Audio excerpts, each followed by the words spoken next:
Good morning. I'm Karen Taranis with Social U. It is time for What's Up Wednesday, where we come to you live every Wednesday morning at 10 a.m. Central to talk about social media and digital marketing tips, tricks, and trends. This month, we're doing a wrap up. We are talking about lessons learned. That's today.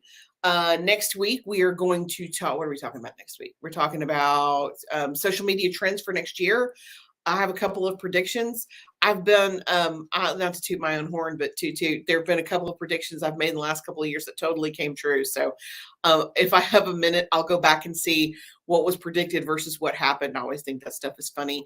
And then December the 21st, we're going to talk about planning out your strategy and your content for 2023. We will be closed the week of the 28th, so our employees can pretend like they have a life while they're actually secretly working behind the scenes, because that's what they do. Good morning, Jason. How are you doing? So let's go ahead and get started. I want to talk to you today about mistakes made and lessons learned. Wow. And I just have a few. There's only 6, but let's really jump in. Okay. Number 1 mistake. Thinking that all social media platforms are created equal. They, in fact, are not. And the lesson you should really take away from this, you need to find out what platform really serves you best and focus on that one. Social media is constantly changing. It evolves. It involves literally minute by minute. What was true for Twitter this week was not true 2 months ago. So you have to stay on top of it to make sure that it's working for you. And many platforms, new platforms have emerged in the last year. What's the one that nobody likes? Clubhouse? Yeah, it's new. Be Real? New. And they share some of the same functionality, but you can't just assume that they're all the same. Each one has specific characteristics that are unique from it, that distinguish it from the others. So as a business owner, good morning, Madison Lee. Look at those Mickey ears in that picture. You have to check it out and make sure it works for you and works for your company. If you are trying to market skateboards and you're only on Facebook, that's problematic because that's not your audience. If you are wanting to have this awesome TikTok community and you're only posting videos where it's still images with words on it, that's not going to cut it on TikTok. So depending on who you're marketing to and your target audience, that should really help you pick your best platform. And I know nobody talks about this. Social media managers don't talk about this. Here's a little secret. You have to like the platform. If you hate Instagram, you're just not going to post on it, no matter whether it's good for you or not. And I have seen several small business owners make a platform work just because they're so passionate about it and the content they put on there is so engaging. So you can make it work if you have a passion for it, but you cannot make it work if you hate it. So if you hate getting on Facebook, but Facebook is your best platform, either hire it out, learn to love it, or focus on something that's going to be easier for you to deal with on the regular. Because what's going to happen, you're going to post consistently for a little while and then you'll get irritated and quit. And we don't want to see that. So pick the platform that serves you best. Okay, mistake number 2. I call it the Goldilocks effect. You cannot overpost or underpost. You have to get it just right. If you post once daily with something to educate, inform, or entertain, that's great. That's ideal. However, social media fatigue is real, and it happens when users experience overload with an online activity. And as a result, they may start to unfollow certain pages, including yours, if you are an overposter. So you need to produce enough content to keep your customers interested, but you can't overwhelm them. A good rule of thumb just is 3 to 5 times a week. If you don't have the bandwidth to handle 5 times a week, that's okay. I'd rather see 2 or 3 consistent posts that are amazing than for you to post every single day, get burned out, don't post for 2 months, come back. It's a lot. And then we have the opposite problem with some of our customers. They want to post every 15 minutes. And I promise you, if you'll try this experiment on your own business page, post at 9, post at noon, post at 3, and post at 7 p.m., you will see your stats drop by half every single time you post. HubSpot did a massive statistical analytic research, and they found out that every post after the first one, your stats drop off. And we're talking about users that have tens of thousands of followers. Now, Pinterest, Twitter, and sometimes TikTok, you can get away with multiple posts like that, but that will not work on Facebook or Instagram. It's overwhelming. Your end user will just get to the point where they can't handle it anymore and they'll bail. So try not to overwhelm them with information. It needs to be good stuff, it needs to be at the right time, and it needs to be on the right platform. Okay, mistake number 3, lacking or ignoring engagement. About 42% of consumers expect to hear back. This kind of blew my mind, this stat did. Within the hour, they expect for you to respond to them instantly. Only just over a quarter of companies actually deliver on this. Most, and I say most, over half take 24 hours or they just don't respond at all. So really and truly refusing to engage with your customers, it comes across as rude and it's very damaging to your business.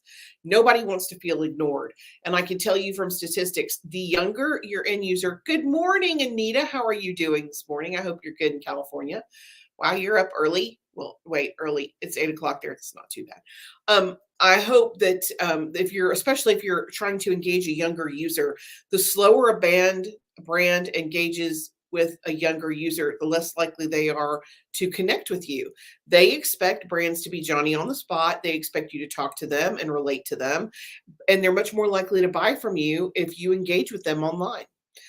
Older users are a little less demanding as far as I want it in the next 5 minutes. They're a little bit more understanding if it takes you an hour or even overnight to respond, but you want to try to get in there as quickly as you can. Seriously, if you don't have notifications set up on your phone on the platform that you're on, turn them on. It's costing you money. Just make sure that you're engaging with your end user. Okay, number 4, not using analytics. How are you going to figure out what works and repeat it if you do not look at your analytics? And without gathering those hard statistics, those numbers, you won't have any kind of measurable insight into how your campaign met its objectives. You've done all this hard work and you have no idea if it's paying off. If you spent a lot of time and money to do a video series, but the videos weren't getting viewed, why would you repeat it? Conversely, if you have something that really, really works, keep doing that. We have found through, again, sometimes it's trial and error, but when I lean into my sarcastic personality, we do better online. Humor works for us and it gets people to come back and look at our stuff and stay with us long term. So it does actually work. You just have to lean into your brand, but check your numbers to see what's working for you so you can repeat anything that's positive. Number 5, and this may be a little bit of a spicy take, getting your friends to follow you. Okay, so let's say you're have a brand new business page and you get your friends to follow you on the business page, but they don't engage in any way. Facebook has, they base their algorithm on engagement. So when after a few posts, if they don't engage, or even worse, if they switch off your notifications or they hide you, Facebook registers this as a negative reaction to your page and it restricts your reach as a consequence. So if you're going to ask your friends to engage you on your page, ask them to engage you on your page. They can't just go follow you and never look at it again. They actually have to talk to you, like it, comment. And that's a great free way you can support your friends online. Making a comment and following an account, all that's free. It's so easy to do it. If you want to support somebody's business, engage them online. It helps them tremendously. But if they're not going to engage, you don't want them. This is exactly the reason my entire team, and I have to explain this to customers sometimes, my team will go follow all of our clients' pages so we can kind of make sure there's no typos, there's no errors, make sure that if there's a complaint that we get on it as quickly as possible. But we are very careful about liking posts because I don't want to skew the analytics. So if somebody's going to like you, they need to like you all the way or not like you at all.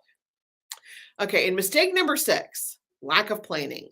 So the lesson learned from this one, without a goal, it's like a shoot and miss kind of cross your fingers, wishful thinking marketing plan.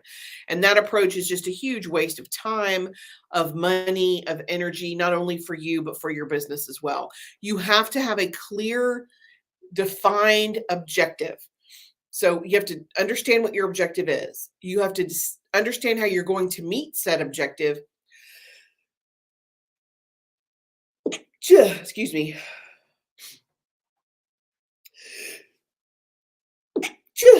Excuse me. Whew, apparently my whole life is allergy season. I'm so sorry. And then you have to be able to measure it to find out if you actually have success. So it doesn't matter to me. I mean, if you have 100 followers, but they're highly engaged and they help your sales or they help drive traffic to your website, that can be a total success. If you have 10,000 followers and nobody engages with you ever, that's a huge failure. So you as a business owner have to determine, what do you want to happen? Are you trying to capture emails? Are you trying to drive sales? Are you trying to raise brand awareness? And what's the best way to do that? And how do you measure that? So if you're trying to raise brand awareness, then engagement is going to be your core statistic that you check. If you want to raise sales, you have to look at your bottom line. It just comes down to what you consider to be success based on your business and how you want to measure those. So that being said, lack of planning is a huge mistake. Guess what we're going to talk about December the 21st? Planning. We're going to talk about how to make a plan so that you can move forward in 2023 confidently, so that you can put your best foot forward and use your time, your best resources, your time and your money very wisely.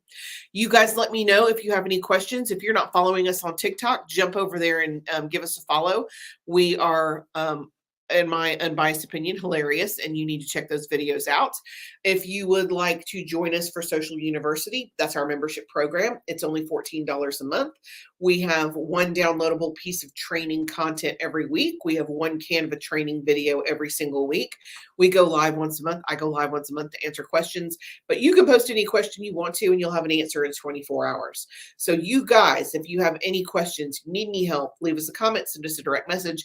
And until next week, I'm Karen Taradas with Social U, and I'm here to help. Thanks.